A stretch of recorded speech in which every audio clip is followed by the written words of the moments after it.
Assalamualaikum warahmatullahi wabarakatuh. Baiklah, di sini kami dari kelompok 2 yang beranggotakan Dian Setiawati, Ranu Chandra, dan Zamril Ananda. Nah, di sini kami akan menjelaskan tentang pengembangan media pembelajaran dengan dosen pengampu Ibu Anissa Septiana untuk mata kuliah media pembelajaran matematika. Baiklah, pengembangan media pembelajaran. Nah, media pembelajaran itu sendiri merupakan unsur yang penting dalam proses pembelajaran, yaitu media pembelajaran merupakan sumber belajar yang dapat membantu guru dalam memperkaya wawasan siswa dengan berbagai jenis media pembelajaran oleh guru, maka dapat menjadi bahan dalam memberikan ilmu pengetahuan kepada siswanya.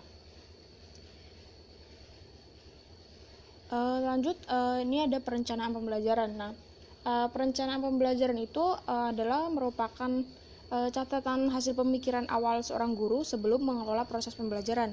Nah, perencanaan pembelajaran ini merupakan persiapan mengajar yang berisi hal-hal yang perlu atau harus dilakukan oleh guru dan siswa dalam melaksanakan kegiatan pembelajaran, misalnya antara lain meliputi unsur-unsur seperti pemilihan materi, metode, media, dan alat untuk evaluasi. Nah, ada peranan perencanaan pembelajaran. Nah, perencanaan pembelajaran itu berperan sebagai acuan bagi guru untuk melaksanakan kegiatan pembelajaran agar lebih terarah dan berjalan dengan efektif dan efisien. Dengan perkataan lain, perencanaan pembelajaran ini itu berperan sebagai skenario proses dari pembelajaran. Nah, ini ada beberapa pentingnya perencanaan pembelajaran, yaitu yang pertama, untuk pengganti keberhasilan yang diperoleh secara untung-untungan. Terus sebagai alat untuk menemukan dan memecahkan masalah. Terus untuk memanfaatkan sumber secara efektif. Nah, perencanaan yang dilakukan secara sistematis atau dilandasi dengan pendekatan sistem akan memberikan dua keuntungan besar seperti berikut. Lalu, sebagai suatu alat untuk menganalisis, mengidentifikasi, dan memecahkan masalah sesuai dengan yang diinginkan. Yang selanjutnya itu ada pemilihan media. Nah, pemilihan media yaitu memilih atau memilah bahan ajar yang mana yang sesuai dan mana yang tidak sesuai. Nah, dalam pemilihan kita harus memperhatikan beberapa faktor ya, yaitu yang pertama dana atau materialnya, terus materi pelajarannya, peserta didiknya, terus jenis-jenis medianya yang akan digunakan, kriteria pemilihan medianya, kesesuaian, terus tingkat kesulitan, biaya dan ketersediaan, terus yang terakhir adalah kualitas tekniknya. C. Penggunaan media. 1. Dasar penggunaan media pembelajaran.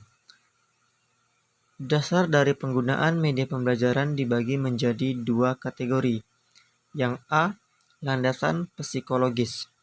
Pada umumnya, kedudukan media pembelajaran berfungsi sebagai alat perantara atau alat pengatur pesan dalam kegiatan pembelajaran, yaitu memberikan stimulus pada siswa agar siswa dapat memahami materi yang disampaikan guru.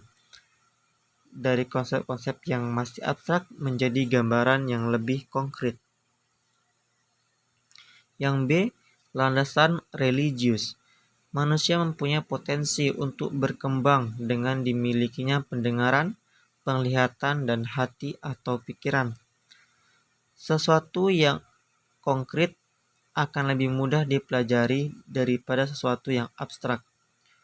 Sesuatu yang abstrak perlu dikonkretkan. Untuk itu diperlukan media pembelajaran audiovisual dalam pendidikan. Yang kedua, tujuan penggunaan media pembelajaran. Tujuan penggunaan media pembelajaran pada proses pembelajaran adalah untuk membantu proses pembelajaran.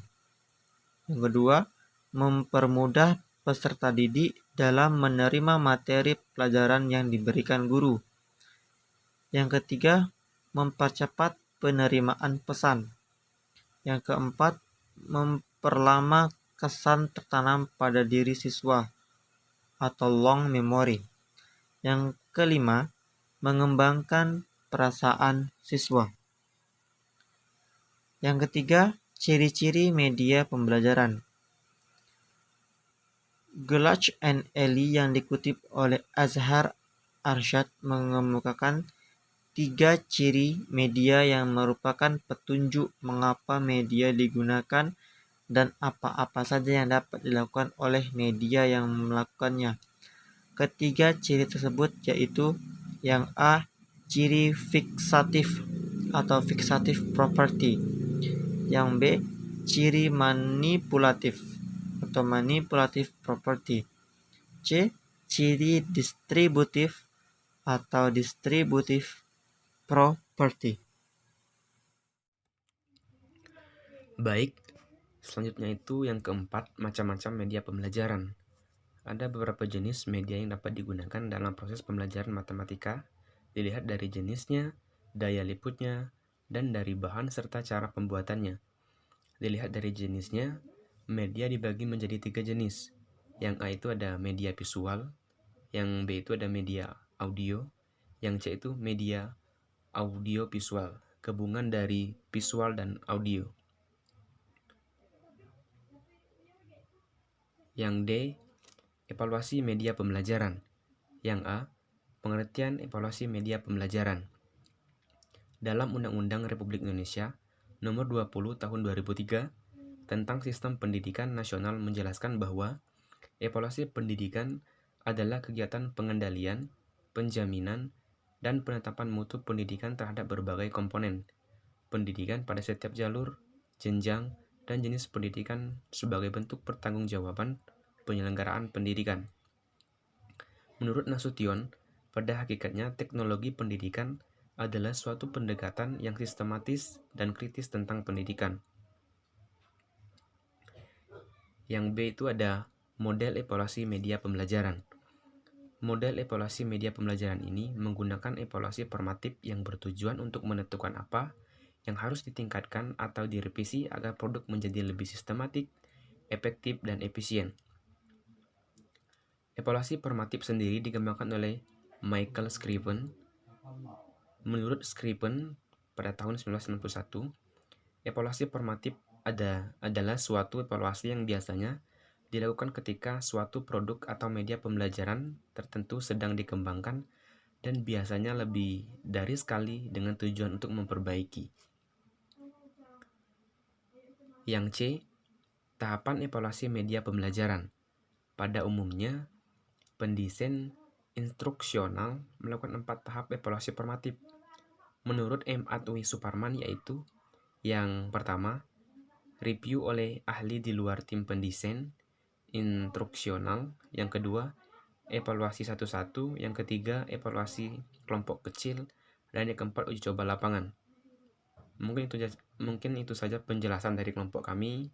Saya akhiri. Wassalamualaikum warahmatullahi wabarakatuh.